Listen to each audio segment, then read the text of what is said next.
Hujambo mwanaspoti, natumai kwamba kwa salama kabisa. Chelsea imejipanga kutafuta wanunuzi wa mshambuliaji wa Senegal mwenye umri wa miaka 24 Nicolas Jackson, kwani hatabaki Bayern Munich baada ya muda wake wa mkopo. Philip Jorgensen anataka kuondoka Chelsea baada ya kukasirishwa na jukumu lake kama kipala chaguo la pili, ingawa klabu hiyo italazimika kuidhinisha kuondoka kwa mchezaji huyo kimataifa wa Denmark mwenye umri wa miaka 23 ambaye ana mkataba hadi mwaka 2031.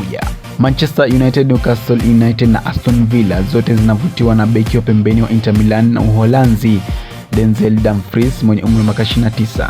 Liverpool wamearifiwa kuhusu uwezekano mkubwa kwamba beki wa Inter Milan na Italia Alessandro Bastoni mwenye umri wa miaka 26 anaweza kuwa wazi kuhamia Anfield mwaka 2026. Hata hivyo, Barcelona pia wanavutiwa na Bastoni pamoja na beki wa Manchester City na Croatia Josko Gvardiol mwenye umri wa miaka 23.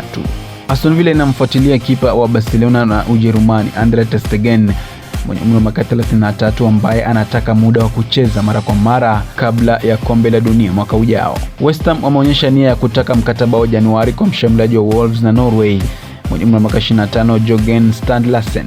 Ikiwa jeraha la mshambuliaji wa Sweden mwenye umri wa miaka 26 Alexander Isak litaonekana kuwa kubwa kama lilivyoogopwa, Liverpool inaweza kufikia kuhama kwa chaguzi zingine kwa pesa zilizopatikana na kusababisha kifungo cha kutolewa kwa winga wa Bournemouth na Ghana Antoine Semenyo mwenye umri wa miaka 25.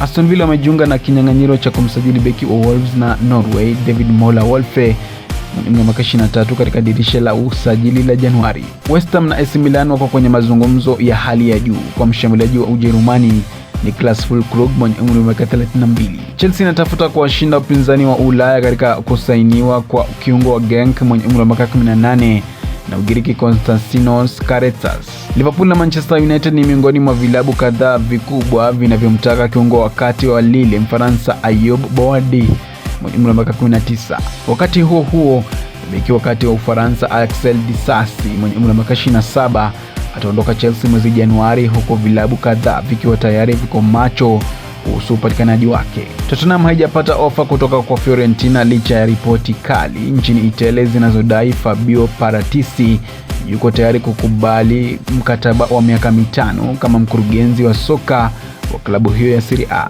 Beki wa kulia wa Leeds United Jadon Bogle mwenye umri wa miaka 25 analengwa na Everton, ambaye wachunguzi wake wamevutiwa na Mwingereza huyo msimu huu.